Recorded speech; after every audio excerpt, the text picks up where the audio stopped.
Africa World Airlines, touching Africa, touching the world. No matter your water needs, Syntex has it all. Syntex tank was first to introduce double layer tank, and now you can have as many layers as you want. Syntex tank was first to introduce white inner layer tanks in Ghana, and now introduces the customer specs order, which will let you order any color and size you want. Syntex tanks gives you the biggest warranty of 7 years, which no other tank gives you. So whatever your water consumption, size of project, or demand, choose Syntex tank. Syntex tank, stress-free. Syntex tank, reliable. Syntex tank, maximum guarantee. Call 0244 335 168, Kumasi 0505 555 666, or visit syntexgh.com. Syntex tank, a strong, a tough. Hey, Cashman. Yeah. Don't you know Nana has assembled all of us and you are here making calls? My generator is spoiled too. So I'm calling a renowned Ghanaian company with an excellent track record in the sales and repairs of generator sets in Accra to come and repair for me. Oh, is it Anointed Electricals? Yeah. Anointed Electricals deals in quality and genuine generators with high fuel efficiency. We also rent generators. They sell quality generators from 10 kVA to 2500 kVA. They have spare parts of other generators and can repair every faulty generator set even if you didn't buy from them. Look, now we don't have any electrical problems in Kumasi. Oh, how? Because Anointed Electricals is right here in Kumasi, inside TAT yard off the Akmayanka Road, Asqua. And that's why Nana is calling us. Okay. Yes. If you want to buy a brand new generator or repair the old one, visit Anointed Electricals. Or if you are within Kumasi, call our hotline 0544 340 589 or call 0243 480 334. They have qualified and dedicated men on 24-hour after-sales service. Then let's go and listen to Nana. Let's go. Gosh, after giving you the hint, won't you give me anything? Anointed, the generator experts.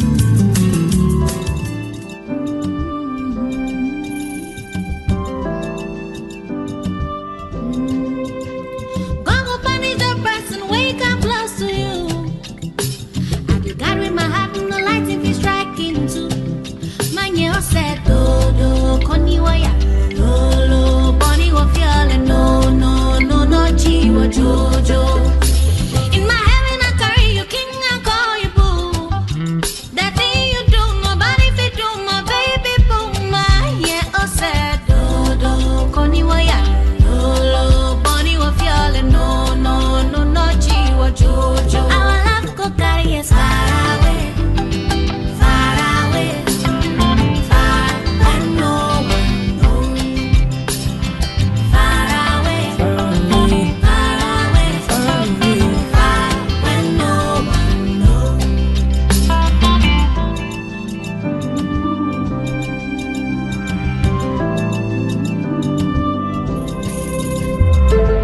Chiri chiri we chiri no we kwechi. Akane wa makume muno miseme.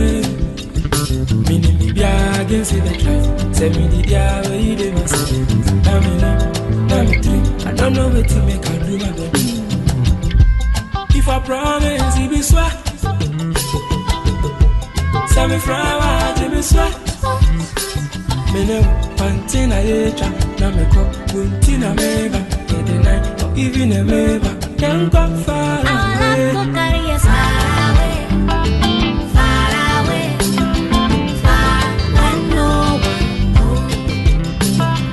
Far away, far away, far when no one knows. Baby, I'm gonna make it. Baby, I wanna meet you. If I was Hey, you're a blossom if I was baby, I'm gonna make it. Baby, I wanna meet you. Hey, you're a blossom if I was Our love will carry us far away.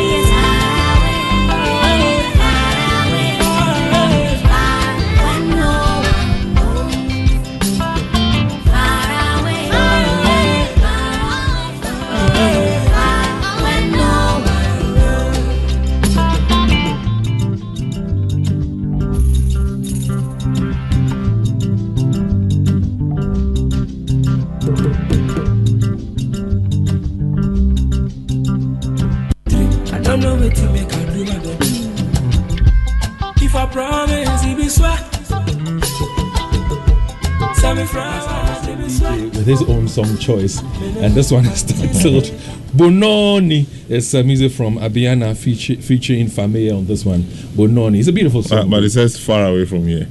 It's Bononi. And listen, if you have tuned into Love 99.5, as always, we are glad, we're grateful to you for tuning in. And the simple question we're asking this morning is that does Dr. Mahmoud Bawumia have what it takes to help the MPP break the 8? Yes. That's been on the lips of many MPP people for some time now. The intention is to break the 8. And as we speak, we know that over the weekend they held their presidential primaries, where Dr. Mahmoud Bawumia has been elected as a leader and a flag bearer for the MPP going into the 2024 elections. Now, Dr. Bawumia pulled 118,210, which represents 61.47%, followed by Kennedy Japan, who polled 71,996, which also represents 37.41%. Third place went to Dr. Afriya Koto, who had 1,459, which represents 0.76%. And then Adainimo, I mean, we didn't talk all cry, but it's all good. He had 731, which represents 0.41%. So it tells you clearly that Dr. Mahmoud Bawumia has been elected as a flag bearer for the MPP going into the 2024 elections. He's now the leader, and the flag was handed over to him on Saturday at the Accra Sports Stadium. Okay, so question is this: does Dr. Mahmoud Bawumia have what it takes to help the MPP break the 8? The elections is going to be on the 7th of December 2024. Now, after he was elected the leader and the flag bearer, Dr. Mahmoud Bawumia said a couple of things, including this. Take a listen to Dr. Bawumia. Distinguished ladies and gentlemen. Distinguished ladies and gentlemen. All right, so we're having some challenges with the sound there. We'll be rectifying that problem, and we'll get back to you on it. But again, at that same event, the president of the land of the Republic of Ghana had a few things to say. But before we listen to the president, take a listen to what Kennedy Japan also had to say. Now, Eugene, good morning to you once again, by the way. Yeah, David, good morning. And for those of you who don't mind, join us on Facebook and see all that transpired that evening, because from where I sat, and watched it, you could tell clearly from the face of those on stage, the general secretary, the national organizer, and co, that they were really concerned as to what the gentleman was going to say, that Kennedy Japan was going to say. So when he began and said, well, the process has been free and fair, there was excitement and there was relief on their faces. Take a listen to what Kennedy Japan had to say after the elections. The First Lady, the Vice President, the Second Lady, Chief of Staff, National Chairman, Council of Elders Chairman, Election Committees Chairman, my colleagues, aspirants, all protocol observed.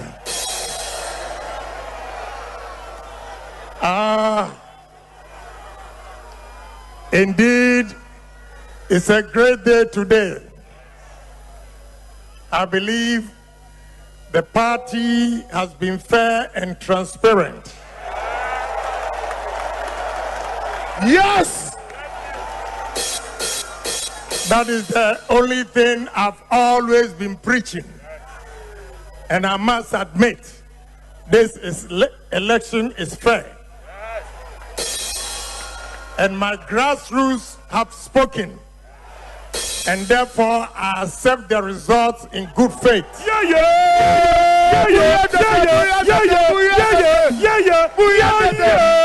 DJ Sky. I pledge my support that we're going to work tirelessly to break the 8.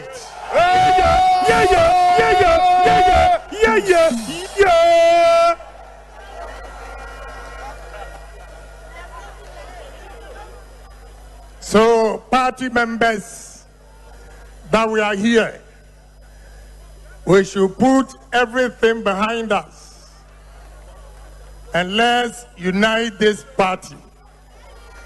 With unity, I believe we can break the 8. And that is all I've been preaching for. So I congratulate the elections committee, the police department, electoral commission, and the party members for the commitment you've shown for peace. All right, so that was Kennedy Japong there, saying that he admits that the process was very fair. He admits defeat and says that unity is what is needed, and that with unity, he believes that the MPP has what it takes to break the 8. And don't forget that, like I said a while ago, the current Vice President, Dr. Mahmoud Bawumia, has now been elected as the flag bearer and leader for the NPP going into the 2024 elections. It tells you now that the battle lines have been drawn. Does Dr. Bawumia have what it takes?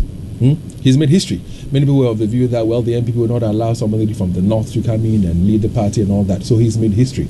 But does he have what it takes to help the NPP break the 8 going into the 2024 elections? This is what he had to say after the elections. Distinguished ladies and gentlemen, I shall govern as my own man with guidance from God Almighty. Now let us join together. I am determined to work with all of them and all our supporters to achieve the party's ambition.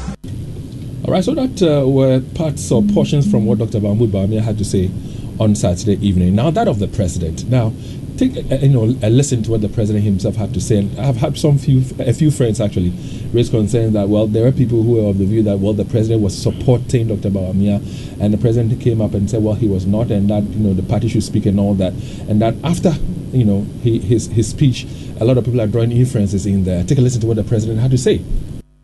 Congratulations, Mr. Flag Bearer, Mr. Vice President Flag Bearer. I've done my best, but I still have one more task to do, and that is with all my strength, all my energy to help the new flag bearer, to help Mamadou Bawumia win the election of 2024. Ghana cannot afford the return of the NDC, especially under the leadership of John Dramani Mahama. So it is my great privilege to hand over the flag of the new patriotic party to you, Mahamadou Bawumia. So Eugene, Saturday was a very busy day for the NPP, and not just the NPP, but for yourself and some other journalists as well. You were following proceedings from the very onset and all. Now, before this contest on Saturday, there were calls by many, especially the contestants, saying that they wanted the process to be very free and very fair. We have heard, they concede defeat, and they have said that it's been free and fair. Generally speaking, before we go into some nitty-gritties of what happened on Saturday, from your own observation, what do you make of how the whole process went on Saturday? I think that it generally went well. On record, I don't even have an incident where there were maybe scuffles between the parties. The only one I remember, because I was in Isha, the whole day we had an incident at Gomwa East where allegedly the vice president paid 400 cedis, Ken also paid 300 cedis. Allegedly the Gomwa East people rejected the money and saying that that's a disrespect to them. They didn't have jobs. There was also an incident by Kofi Ajay, who is also a reporter when it comes to account brands in the Esikuma area, where a gentleman was picked. There was a scuffle between he and another person. Joe, I don't need this now. He and another person, where there was a knife on one of the guys, but he was not a delegate. So it was an incident that happened outside the polling station. And aside that, we also recorded an incident in Asokwa where about 40 people and the constituency person or rep actually said that it's not the doing of the party, but when the album was brought for them to look it through, they found that certain people were placed at certain different areas, maybe different polling stations, and some were totally absent. Then it was incumbent on the constituency IT officer to make that rectification to the national. But according to the gentleman we spoke to, Nanaya actually did the report we spoke to, they said the guy was very lazy and he couldn't do that job. Also, there was an incident in Kwadaso where people, some received 450, some received 400. It seems that Chobuti Bemu or Kwadaso and all that, the envelope had people with names, and Leo himself also confirmed some of these things. The MP was on the ground too, and it was generally peaceful. Aside these few reports we picked, nothing really out of the ordinary. Yeah. Well, I'm sure that we'll get into the nitty-gritties and get to understand and appreciate the figures that came out after the elections on Saturday. But looking at the speeches I was giving on the Saturday evening, that the contestants themselves, have accepted the results and have said, well, they are going to, support the party and that unity is what is needed and all that. I'm sure that this is going to be a big relief, to the leadership of the MPP. Is that enough, or something more has to be done behind the scenes? Oh, David, for all the four aspirants to go on the stage at Accra Sports Stadium in itself, it's a testament that they are open to reconciliation. A lot of things have been said. I have said that this election was a bit acrimonious, it was a bit tensious, some things shouldn't have been said. But when you listen to the speeches of Ken, who was the person everybody was looking up to, his performance, stellar, absolutely. He did marvelous. And he coming on the stage, conceding defeat, saying that the process has been free. And if you remember, on Friday, that's something that I said, that anybody who goes to election, spends energy, spends money, must feel that the process was fair. And I lost fairly, I won fairly. That alone tells the person that, yes, maybe the people think I'm not ready yet, or they don't want me yet. So I think that process itself, my only challenge is that the MPP stage at any rally is a bit too chaotic. It's not organized, and I don't know why they keep giving MC jobs to the national organizer. He is very poor at that job. David, the significance of that day was lost on him, and he wasn't qualified to be the MC for that program. It took something away from that rally. Now, finally, in previous edition, we have had Lord Kome, Kojo Ponkruma, and Kojo should be doing this. This guy should be told to do his organizing job. He's poor at this thing, and he keeps repeating. I don't know who is watching. They should tell him. And again, I think that I would also say that sometimes you look at their stage and realize that it looks as if it's too overcrowded. Yeah, that's the point. Too many people there. You ask yourself, what are they for? I saw certain former NUC secretaries on the stage. What are they doing there? I don't get it. And myself. This is the same issue they had with Alan. Remember in Baumia's issue at I think Kumewu or whatever was sent off. The stage is too crowded, and the national organizer should be on the grounds. He's not cut for this MC job, and he keeps repeating it. Now, David, I said this, and I'll say this on radio. I said it on Isha, and I'll say it here. That speech by Kennedy Japan, for me, in my books, and as someone who watches history and reads history, I equate that speech to the speech of Thursday, 29th August 2013, when the Supreme Court delivered the verdict on Ghana's first election petition. That statement by Akufo-Addo. He has always been tagged as belligerent, violent and all that. But that speech was the turning point in his presidential career. And indeed, I've heard about 4 people concede to that assertion I hold. When you listen to the former Justice of the Supreme Court and the president of that panel, Justice Atugba, he made that point that speech by Akufo-Addo on Thursday, 29th August 2013, and that speech is still in my mind. That thing added something to his candidature and why people trusted him at 2016. Again, Chachu Chikata has also made the same point. That Kennedy Japan speech was what MPP needed, not that of the president, not that of Do you agree with me that before he spoke, or just about the time he was going to speak, do you feel the tension and the uncomfortable nature of the people on stage? They were wondering. I mean, the General Secretary was there, JFK was there, and all that.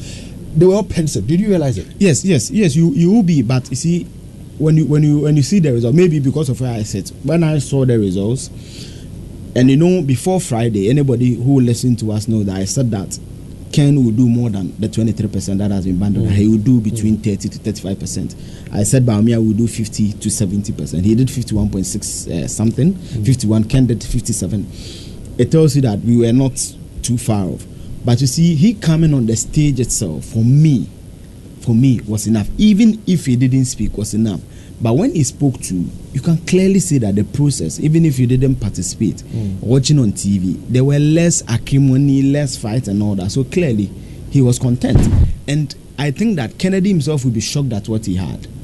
And I follow me. I don't follow these full soldiers encounter. When you follow key people within the party, you notice that what they were saying had changed. Samuel Ku, for example, was predicting 75%. Some were predicting 80%. It tells, and the reason why I said Ken's speech was momentous and needed for the MPP was that the votes he got, most of them were protest votes.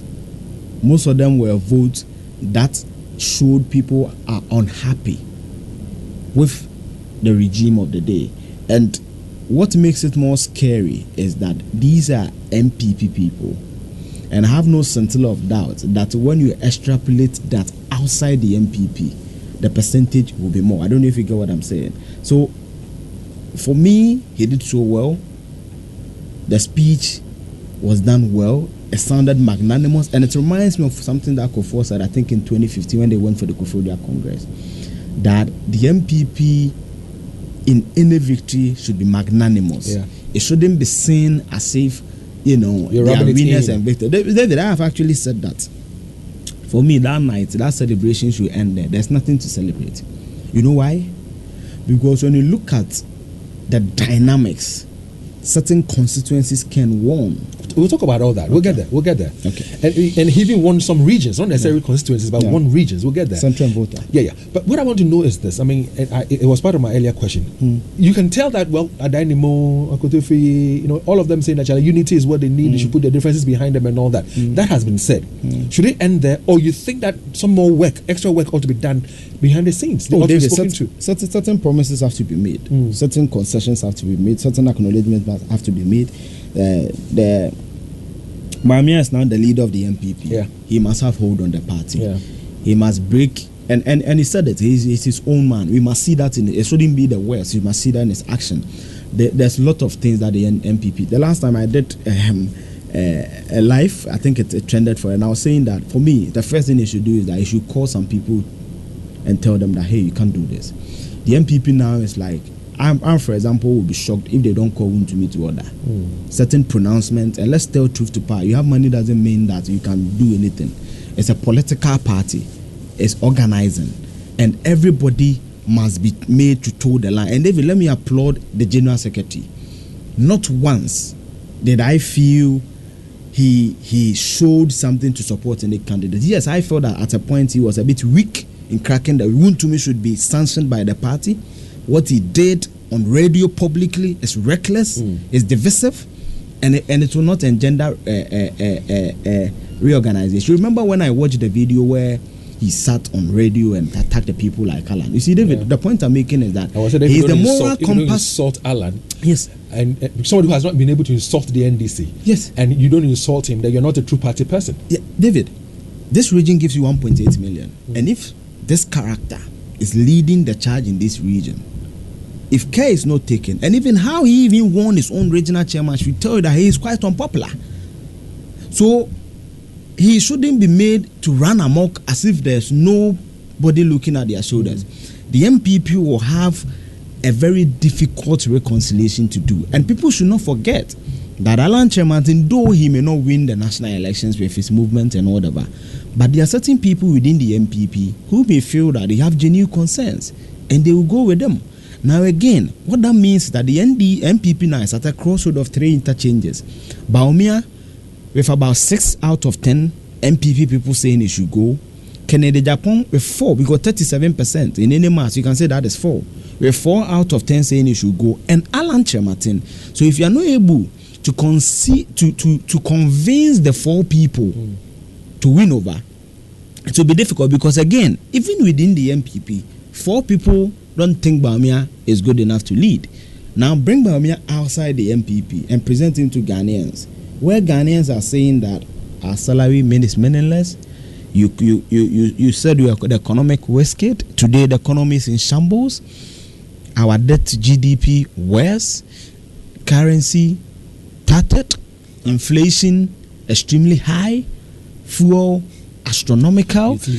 Utility. So it tells you that when you bring him outside the MPP, within 6 out of 10 says you should go, but within the outside, it will be reducing.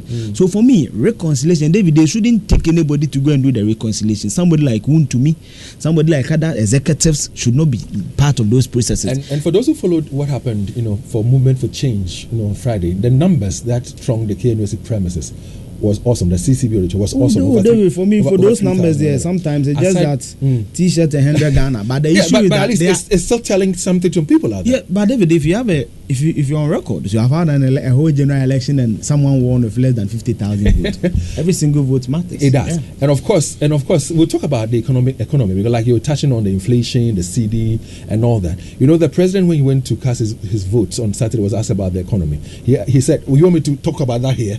But himself was asked about the economy. He also, evaded it. But going into 2024, it's going to be a very big issue for us to contend with, the economy. It will be a conversation to look at. But let's listen, just in case you just joined us. This is Love in the Morning, and we're having a review of the MPP presidential primary that took place over the weekend. And we all know that Dr. Mahmoud Bawumia has now been elected as the flag bearer and leader for the MPP going into the 2024 elections. Question is, does Dr. Mahmoud Bawumia have what it takes to help the MPP break the 8?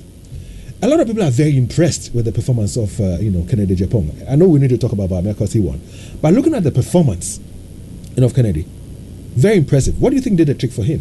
What did the trick for him? That a lot of people are angry, and this is my analysis of why Kennedy won. A lot of the MPP grassroots are unhappy. They feel neglected. They feel peeved. They feel that the party has been hijacked by a selected few who do not, take their feedback and interest at heart. They feel that the president had disappointed them when it comes to governance. There's a lot of maladministration sentiment among the delegates. They feel that Kennedy is the one who talks tough. They feel that there's a lot of pampering. There's a lot of support for blatant nonsense. Pardon my English, that's the only word that comes to mind. And they believe that Kennedy is the one to bring that discipline and that code on the party. So for me, that's why he won. But David, let's not forget that Bawumia's victory is also a record in the MPP. We'll get to him. We'll get to him. But if you look at, what they call him, Kennedy, to me, it didn't come to me as a surprise if he won in the Central region. But the Volta region. Oh, but David, the Volta region, when you look at the differences, not very much. I think that when you even aggregate to Volta, which is the former Volta, Bawumia will win. For me, I knew that he will win the Central region. Yeah. And I think last Saturday I predicted Bawumia will win. Maybe not on lab, but ensure that Bawumia will win all the 16 regions. But the Central region will be a cliffhanger. But he won the Central region, he won the Volta region. Bawumia won the 14 other regions. Now, David, for me, when you break it down to even constituencies, it tells you that how Ken is strong. When you go to, for example, the Northern region, the Kusasi kind, Zebila and Co, Ken won convincingly, though it's Northern Ghana, which is the fault of the vice president. When it comes to Ashanti region, for example, he won in places like Bantama, which is also for me a verdict of the MP. He couldn't whip. And that if he is the MP, especially with the history of Bantama, you need to sit up. And so now when you go to Greater Accra region, he won in a very huge, and it's one of the growing constituencies, Trubu Amasaman, now separated to be Trubu and Amasaman as two different constituencies. He won in Amasaman.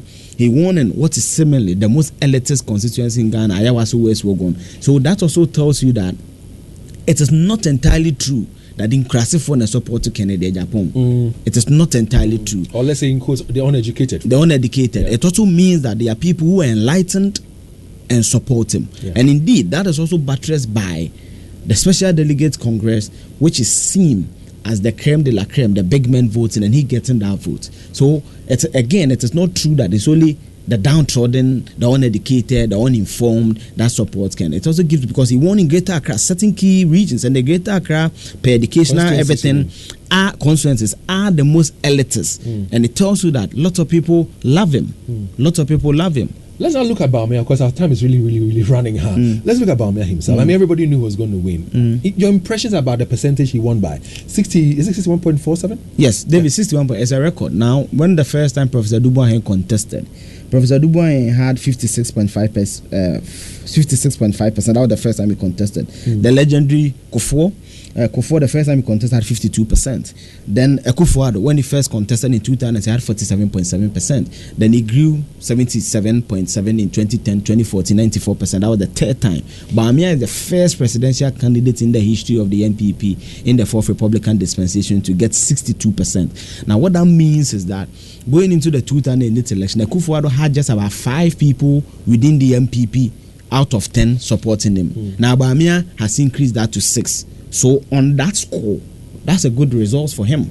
But when you look at the general economic situation in 2008, and compare with the general economic situation in 2003 with the projections going into 2024, the 2024 one is a hard place. And I believe that though it's a good record, and it's actually a record, it's not a good record, it's a record within the MPP, they have a lot of work to do. Because David, tweaking the economy and getting things right can be done in a year. After all, Ghana's economy in 2019 was good. It deteriorated in a year. 2020, You get it. So it means that, and inflation in December was 54%. Today, it's about 30. Is it good? It's not good because you picked it from 15. But we all know that things progress. So what the point I'm making is that things can change in that 1 year. And it also comes down to who he elects as his vice presidential candidate. Again, before we talk about who would be his running mate, for example, the MPP wants to break the 8. Is he the man to have the MPP break the 8? David, when you read about history, and pardon me to extrapolate more, history, times, and seasons bring certain leaders who necessarily maybe endure also. And the typical example is Barack Obama, how he became president, and Hillary Clinton never became president. When you read about even Mandela, the apartheid journey, he wasn't really the key person. There were the likes of Walter Sisulu, Peasley, Kaiser Seme, and all those people. But he eventually became the president. So the variables going into the 2024 elections are different. Do I think Bawumia is fit to lead the MPP? Yes. Do I think he can break the 8? For now, I don't think so. Because the 2024 election will be fought keenly on the economy. And this is a man who is being the second gentleman for 8 years against a man who is also being the president for 4 years and 6 months and the vice president for 3 years and 6 months. So they all have certain records to test. Now, I can only be confident to say Bawumia will break the 8 or Mahama will win the election based on who they select, because that also is key. I have no doubt. As the running mate. Yes, when it comes to the northern region, Savannah, northern of East, MPP will increase in votes there. I have no doubt they may appreciate in the upper regions, west and east. I have no doubt the MPP will win Eastern region, will win Western region, will win Ashanti region. But the person Bawumia select will help me as an analyst to make that deductions more. Again, who Mahama also presents will also help aid in that. But today, I have no doubt, based on the EIU report and other surveys, if elections are held today. Bawumia himself said, I mean, you know, in opposition, where he threw out questions for JM to answer and all that. He talked about the economy. I mean, we talked about the CD, we talked about fuel, we talked about inflation, we talked about so many things. Now, all those things he talked about have not really seen some positive light. Will it hurt him in any way? Bawumia is fighting 3 devils now. One, the use of a Akufo-Addo government. Everybody unhappy with Akufo. And let's not forget, Bawumia is not the president, he's the vice president. But he's the head of the economic management team. I'm coming. Being head of economic management means that you take decisions superior to your boss. But you put in things that if your boss sees should be convincing enough to say, listen, let's run with this. Yeah, but David, I'm saying that at the end of the day, the final decision or the final buttons press is not pressed by Bawumia. I agree with you. So you think that Bawumia can come and tell Ghanaians? No, I'm just asking the question. That I made this proposal to the president, he didn't take it, but I would, as president, implement it. David, I know of some. He cannot publicly say that. The point I'm making is that he is fighting 3 demons. Those unhappy with Akufo-Addo will visit the sense of Akufo-Addo's government on him, and he's the second gentleman. He cannot exonerate himself. But the point I'm making is that he doesn't take final decisions. In any establishment, deputy managers do not take decisions of the general manager. And even in Ghana, per the pursuit of the Supreme Court, and it's a landmark case actually, deputy ministers do not sign certain contracts for ministers. That is even basics. How much more a president and a vice? So the point I'm making is that he cannot run with the successors of a Akufo-Addo government and fail to accept the mistakes because of the position he assumes, especially when he and the president enjoyed a good bromance, they enjoyed a good camaraderie where he allowed him free will to do a lot of things. There are even instances where the president had to go somewhere, he's in Ghana, but he would take Bawumia to go because it was all part of the grand scheme to put him out there. So that's the first thing he will face, the sense of a Akufo-Addo being visited on him. 2, his own words will come back against him. 170 something questions, the public lectures you made about, the free fall of the city, those things will come up to him. Then 3, how he is able to tell the world he is not a stooge of a Akufo-Addo, and he is not part of a grand scheme of project to keep the legacy of the president. So for me, these are the 3 things: how he will fight the battles of a Akufo-Addo, because the president clearly has grown unpopular with time. 2, his own words he said in opposition, what has been done today, and 3, how he will be able to convince people that this is my vision now, as my own, and I'm going to run with it. And I'm going to run with it. So what you said, the 3, let me pick one, because in his speech on Saturday, he said he's going to govern, telling us that he's going to be in control. He's going to govern. Convincing enough? Will people buy into it? Oh yes. You see, David, I have no doubt, and anybody who, there are people even within there, they will tell you. For example, that's why I always say I hate insult. When you meet John Mahama, fantastic gentleman. Bawumia, fantastic gentleman. But I like your question. Who do they govern with? That is where, when you read the analysis of the EIU and other such credible agencies, they always put Mahama ahead in the 2020. Do you know why? Mahama has something that none of the contestants he's coming with has: hindsight. You know why? He sat at the back for almost 8 years. The landmines he fell into, if he comes back, there's a high propensity he will avoid them. I use high propensity. I wasn't emphatic because they are politicians. Anything can happen. But David, my fears is that the reason why Mahama or Bawumia, even if they win, any of them cannot really govern is that. And especially that is a bit higher with Bawumia, who funds their campaign. Allegedly, he paid 400 per delegate. Let's say not all the delegates. Let's even say 100,000 people have it. David, that is millions of dollars. Who is funding the campaign? Mahama, when he runs, will do same. Who funds the campaign? So when he comes, he owes people favors. You and I know there are certain ministers, they are there because they are just the conduit to recover a certain investment they made in the president in the 3 elections he ran. You get me? But Mahama today, if elections are held, I have no scintilla of doubt that President Mahama will win. It may not be an overwhelming victory. It may be a cliffhanger. The differences may not be that huge, like 2016, a million, almost a million, or 2020, 530,000. But I believe that Mahama and the NDC stands a brighter chance, especially when Mahama has the benefit of hindsight, has the benefit of experience, and coming into this election. All right, so I'm going to ask you one more question, and then we pick some calls. Our number to call us on is 03220-83596, 03220-83597, and 03220-83598. Your comments on WhatsApp are also very much welcome. 055-1111-995. Which kind of a character does Bawumia need as running mate? What kind of a person? A lot of names, Napo's name has come, or Seche Misambo's name has been mentioned, and all that. What kind of a person, character does he need? David, you don't necessarily need Ashanti region candidate to give you Ashanti votes. Akufo-Addo in 2018 had massive votes. He's Achim. I mean, it doesn't really matter. I don't see the argument. But nevertheless, he needs someone from the south. He needs a Christian. He needs someone who can give him a huge block. Mahama will win northern region, but the difference, MPP has always narrowed the difference because of the influence of Bawumia, even in northeast, right? So the differences maybe 51-49 upper west. The differences, because when you look at, let me just give you a few things, then you pick the course. When you go to the northern region, for example, since Bawumia came, and I'm talking about northern margin, Savannah, northeast to the now northern region. In 2004, the MPP had just 36%. 2008, they have 38. 2012, they had 39. 2016, they had 42. 2020, they have 44. So it clearly tells you that the hold of the MPP in the northern region is diffusing it. Actually, it's a fact that out of the 31 constituencies, is my memory right? Yes, 31 constituencies in the northern region, MPP has 16, and the MPP has 15. So the point is that Bawumia's vice presidential candidates must be one. At least these are the 3 parameters that can. A Christian, must be someone who can give him huge voting blocks within the south, and 3 must be someone from southern Ghana. Can Dr. Mahmoud Bawumia, who's now the leader for the MPP and the flag bearer going into the 2024 elections, can he help the MPP break the 8?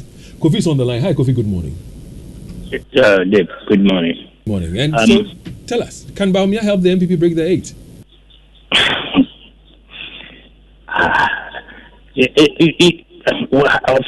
Where? How will he be able to do that? How? I mean, how? Look, 2007, when IMSO emanated, Kufuor tried his best to curb it. He was not successful. Then we entered 2008. The harsh economy was such that Kufuor allegedly had to import rice and oil to mitigate the conditions, and he was not able to overturn the hardship condition within that year. And so all those who make analysis and say that something can be changed within the economy in 1 year, I disagree with them.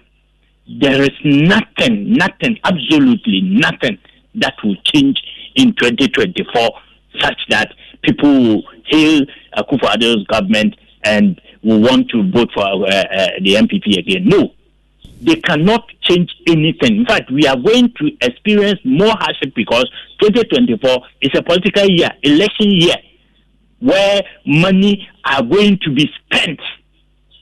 Yeah, Kofi thinks that Bawumia doesn't have what it takes. He says, how? No, he doesn't have anything. Kofi is another Kofi. How can we have Kofi? Well, from one Kofi to another Kofi. This time around, Kofi from Durban. Kofi, good morning. Welcome, sir. Good morning. Question is simple. Can Dr. Bawumia help the MPP break the 8? No, he doesn't stand a chance. Unfortunately, he doesn't stand a chance. But I think your political analyst has been sufficiently exhaustive of the issues and the discussion, and I really want to commend him for that. I think I entirely agree with the analysis he has done for Bawumia and MPP. Much as I have every confidence in Bawumia, and MPP have made the right choice of a candidate for the coming upcoming elections, I honestly don't think he stands a chance. Yeah, right. Thank you. From Durban says, well, it's a good choice for the MPP, but going forward to 2024, he doesn't think that Dr. Bawumia has what it takes to help the MPP break the 8. Kofi Bedu, what do you think? Yeah, I think that Bawumia doesn't have a chance at all. We cannot break the 8. And let me tell you what, Dave, all those that voted for Bawumia do not have any option. They do not have the alternative. Ideally, they were all going to, that's why I'm saying that Alan shouldn't have resigned. Ideally, they were all going to vote for Alan. But things turn around because, remember, the MPs are also going for their primaries. So they are thinking about their position. They are thinking about, so Alan should have resigned. And those who also voted for Kennedy, I think, for them, they voted for Kennedy just to support their vote because they don't want Bawumia. That's what I think. And you tell what, Dave, I think that Bawumia's speech that I'm going to have my own vision is more or less is being a traitor. Is being traitor. He's been a traitor. And I think you know that some NDC members had a champagne. They had a party when Bawumia won. They are very happy that Bawumia is coming back. Thank you. So that's for them to whether have a champagne and throw a party or whatever. I mean, hey, it's their decision, isn't it? But you also believe that Dr. Bawumia doesn't have what it takes to help the MPP break the 8 in 2024. Christophe, I don't know. Maybe your thoughts are different. Welcome. Good morning. My brother, how are you, sir? The Lord as always is my shepherd. I am well. Good. You're asking whether Bawumia can help break the 8 or something? Yes, I'm asking whether Bawumia has what it takes to help the NPP break the 8. David, a vote for Bawumia is a vote for Nanado. And we know what Nanado has done in this 6 or 7 years. See, let's be honest ourselves. In fact, what is happening, David, is an eyesore. Because when you say they will arrogate you to a particular party, meanwhile you are saying the truth. So to me, a vote for Bawumia, a vote for Nanado, and it will be a continuation of the mess, the pain, the anguish Ghanaians are going through. So to us, he can't help us in any way. Thank you very much. Thank you very much, Christophe. Our final caller is in Malik. Boss, good morning. Good morning, Dave. Malik, do you think Baumia can help the MPP break the 8? I don't think so. Dave, Baumia asked Emisata 107 questions or 177 questions. Emisata couldn't answer the questions or he ignored him. Up to date, Baumia hasn't even tried make an attempt to answer even one question.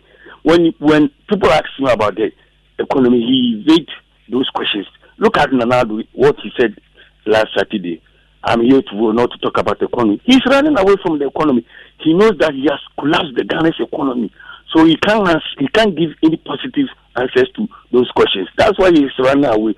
I tell you, Dave, the 4 million that they pay to delegates, we are also demanding that 4 million in December next year. We are all take our share.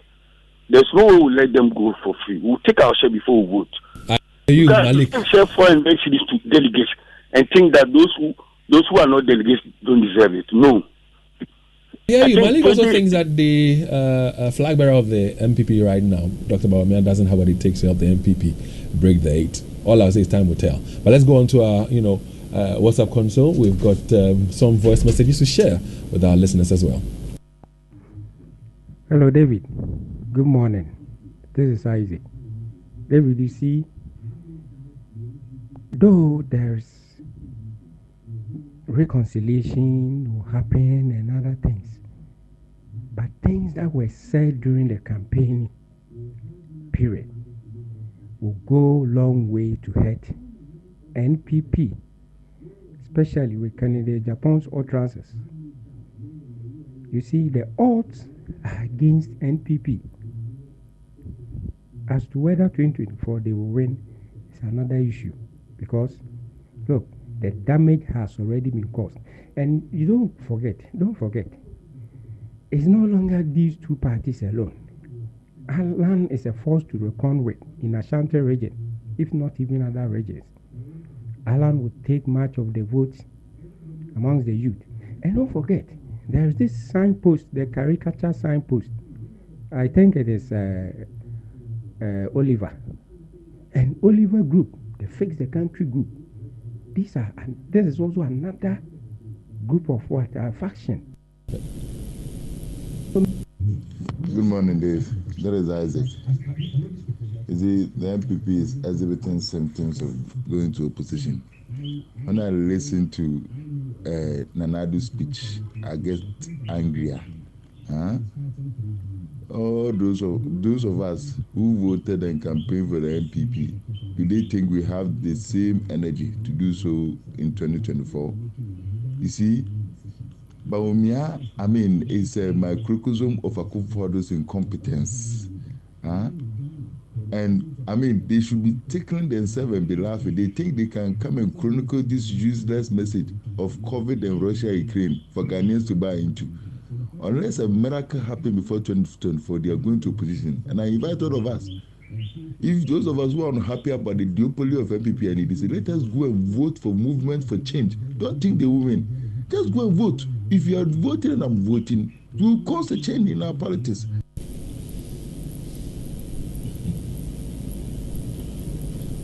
Well, I'm wondering if he's a spokesperson for the movement of change. At least we have time for one more voice note. And then I've got a big surprise for you. The man is here. The man of the moment is here. You're wondering who the person is, huh? Stay tuned. You get to find out shortly. Dave, if Ghanaians are to vote for Mahama, it will be very dangerous in the sense that he is not giving us any alternative plans to rule the country. And someone who has been in a country that during his time, the economy was going down. And now the only thing that he's campaigning on is on the weak side of the MPP. He's not giving us alternatives. We don't have to support Mahama to come because he cannot manage this free SHS. He cannot manage the electricity. He cannot manage the health sector. He cannot manage sustainable economy. He cannot manage the agricultural sector. We don't need to vote for Mahama as a country. He wasn't having the strength to manage the country. So although MPP is not functioning well, we have to look at the various vice that both of them will be picking, and then the policy that will be putting up countries. We should be looking at the policy that anyone is bringing up. Then we support those people. Okay, so somebody will say enough of the politics for the morning, huh? It's now time for us to celebrate our own. To celebrate a man who has committed and dedicated himself to his job and to people he served, the Ghanaians. And, you know, they say hard work pays. Now, for a very long time, we've been expecting this, we've been hoping for this, we've crossed our fingers, yearning for this to come our way. There's been some times where we've been disappointed. I mean, the announcements are made and are like, Charlie, nah, this they got it wrong. This Charlie, they didn't, do this, they didn't do that. But at long last, like Kwame Nkrumah once said, the battle has ended. And Erastus Asaridonko is now the GJA Journalist of the Year.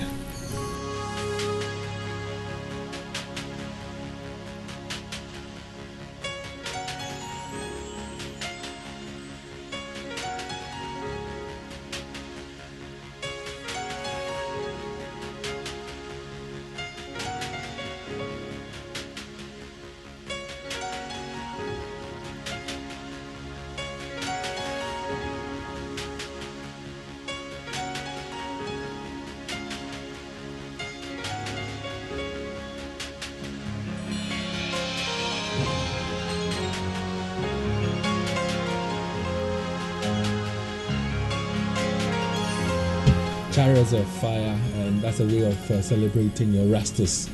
Donko, who's right here with us in the studios of You're making my head big this morning. But your head is already big. Let me become bigger. Let me inflate it some more. Charlie, congratulations to you. Thank you. And thank you. I know it's not been easy. No. I know it's been long coming, but Charlie, you're trying to in Swaba. So what have you been up to? I mean, I've been trying to get hold of you. For the very first I call you, I don't even get you. I'm saying, you are saying who? My friend crown from the call. It's on it. I called the man, he doesn't pick my call. I send him a message, he doesn't respond. Then I hear of him in Tema, engaging with some pupils in a school somewhere. And it's in the tank of the high. Bruh. It's not every day that a boy from Konongwesha gets this recognition. So what have you been up to? What have you been up to? Yeah, a lot of radio interviews, a lot of TV interviews. I'm sure it's coming with cash as well. That school in Tema. You haven't answered that question. We will talk about the school. All these interviews and engagements, it's coming with some cash. You see, when people ask me that, I don't know what to say. Oh, Charlie. But will you believe me that I'm yet to receive the goodies? It will come anyway. It will come. So we are waiting patiently. So I have more time, and so we believe in the GJ. No, but you've waited all these years. Now the thing has arrived. Don't worry, the celebration will come. But so don't worry. When it comes, you get your fat share. Yeah, most definitely. But you've been going around, especially the students you engaged with, and the question they asked you and what answer you gave to them. Let me paraphrase. I cannot, quote exactly what you said. And if my memory serves you right, you said, listen, you want them to continue the fight. They should go tell their parents about what they have heard, and ask their parents to continue with the fight and the message up until we are able to clean our environment and rid it of Galamsey activities. I wish you heard what Netta Prasam, the one who won the Komla Dumo Promising Journalist of the Year, said yesterday on Sunday edition on Joy FM. She is a medical doctor. Here she is, seeing a 23-year-old boy being on oxygen permanently. If you take him off the oxygen, he's dead. And she watches that, and the history and everything points to a disease he has acquired from illegal mining. He's not the only person. Dr. Divine Amenuke, who is with the respiratory section of Konfanoche, will tell you that more young people are coming in with silicosis, tuberculosis. Their lungs are hardened and they cannot breathe. They are put on oxygen. You take them off, they are dead. The kidney people will tell you that more young people are coming from illegal mining areas now with kidney and renal failure. And the sad thing is that all this our president, our vice president, and so the last minister, I don't know, the health but minister. This is a crisis. This is an emergency, and you still don't see people running. So it's like there's a fire on the mountain and nobody's running, and nobody cares. And why should we, as the people, also keep silent? Because you think it's not close to you. And that's what's one thing you touched on. I mean, why should we keep silent? That's what hurts me when I hear people say, "For how long would you talk about Galamsey? For how long would you continue this?" The point is this: we have to continue, because if we don't, we are all going to die. It's a life or death affair. Yes, it is. You will never see it that way until it affects somebody close to you. Yeah, or yourself. Or yourself. But that tends to be too late, you know. And I tell you, you are acquiring heavy metals one way or the other. You are bioaccumulating it. Exactly, accumulating. You are bioaccumulating it in your system one way or the other through the foods you eat. Because mind you, when you watch our documentary Poison for Gold, experts have done research, took soil samples, tested them, took vegetables, plantain, cassava, tested them, and found that some of these accumulate a lot of these poisonous chemicals. We're drinking water, we're eating fruits, we're eating vegetables, we're drinking and we're ingesting them. David, once you keep ingesting, you are accumulating them in your system. I put this thing out and I challenged the Ghana Water Company to come forward and tell us, because I asked the man over there where they were picking the polluted water and treating it with lots of polymers. I asked him, after you put all these polymers and alum and whatever, are you able to take out the heavy metals? He said no. What does it mean? It means that the waters that we tested and we found chromium, arsenic, cadmium, and other things, those heavy metals, in whatever quantity they are still in there, and they are being supplied to your homes. If you are drinking it, maybe you are not drinking it because you want to buy pure water, but do you know where the pure water comes from? Because many of these companies also take water from the Ghana Water Company and they treat them. Some of them use reverse osmosis, some don't. And do you even know if they are whether they are even using the reverse osmosis to treat the water? It's something we need to fight together. But Erasmus, having received this honor, damn you, what does it mean to you? A lot. I have fought this since 2014. No recognition, nothing. Government will not even acknowledge my work. I send them messages, they won't mind me. I put documentaries out there and they come to me and share, they show their own videos. So that alone is a backward thing that demotivates you, and that is what they want to achieve, to demotivate you, to show to you that we don't care about what you say, what you put there. But other people care. The Department of Planning, KNUST, said, no, we as for us, we care about what you do. We want to associate ourselves with it. They gave me an award as the Environmental Sustainability Personality of the Year. The GJA Regional also acknowledged, they associated themselves with the work. They gave me an award. The EMI Africa gave me an award. They said, we want to associate ourselves with what you do. The CIMG, Chartered Institute of Marketing, said, as well as we want to associate ourselves with your work. They also gave me an award. Now, the GJA National thinks that, no, what you're doing, we all have to support. They also give me an award. So it's a big stamp on my work to tell me that keep on doing what you do to help the development of Ghana, to help so many people. I will continue to do it. I'm doing my bit. What about you? Ask yourself today, what can I do to add my voice to this fight? And do it.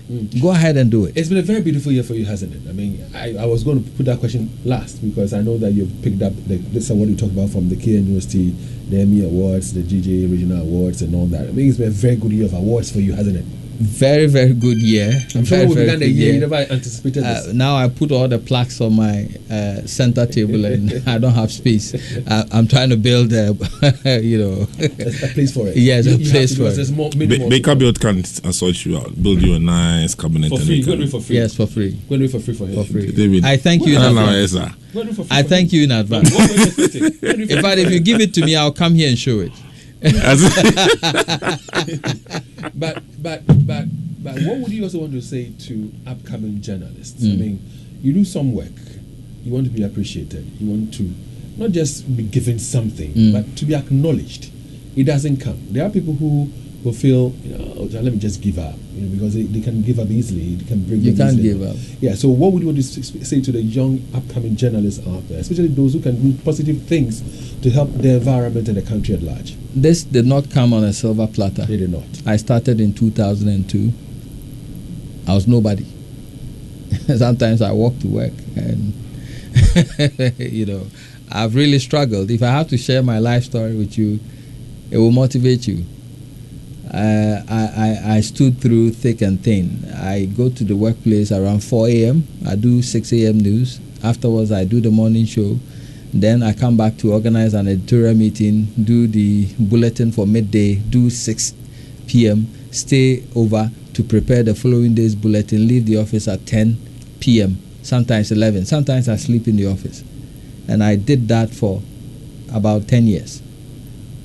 It did not come on a silver. If I tell you my salary at the time, you'll be shocked. But I have this belief in me that if you have a bad job, if you want to quit, quit. But if you don't want to quit, then use the platform to build yourself. By so doing, you're also building the platform you're working for. And it pays because you get noticed. So in every situation you are in, don't slack. Don't say, because I'm not being paid well, I'm also not working as I should. You will never know who is watching. It's a platform. Every given opportunity is a platform for you to shine. See it that way. And use that platform to work. If it is an abusive environment and you cannot continue, then quit. Find another one. What else should we expect from you going forward?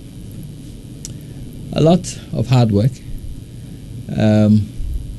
I'm also expecting to put out more works. In fact, this campaign is not over. We're going on a road show.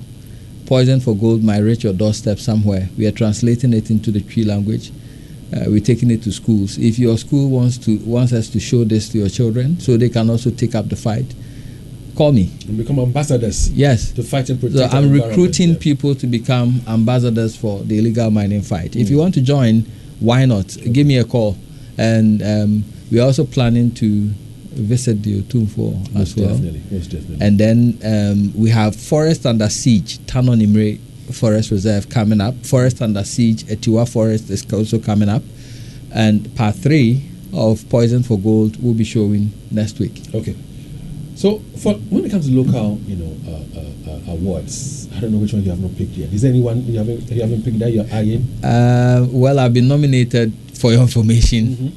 I've been nominated for next week's upcoming West African Media Excellence Awards. Yeah, I've seen the artwork. We pray we win that one as well.